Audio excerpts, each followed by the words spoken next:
An exciting product that looks like it came out of a science fiction movie was introduced at the CES 2025 Technology Fair held in Las Vegas. Flying motorcycle. A Chinese startup called Rictor attracted attention with its flying motorcycle concept. This product, which is a combination of motorcycle and drone with its 4-arm and 8-propeller design, aims to be among the transportation vehicles of the future. This innovative concept called Rictor Skyrider X1 has an 8-propeller system to ensure balance and safety.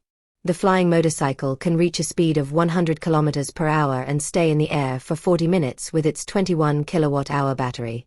It offers a flight time of 25 minutes with a lower capacity 10.5 kWh battery.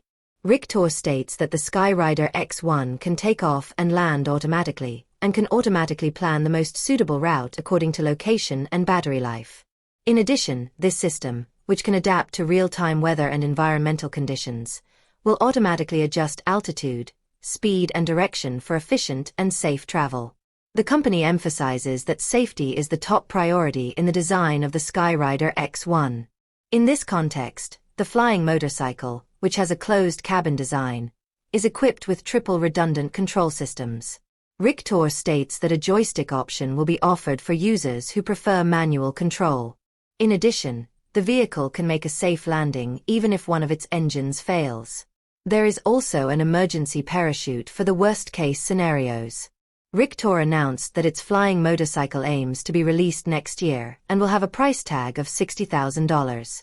However, it is stated that a prototype that can fly in real terms is not yet available, and that considering that flight tests and certification processes are time-consuming, it seems difficult for this vehicle to be released next year.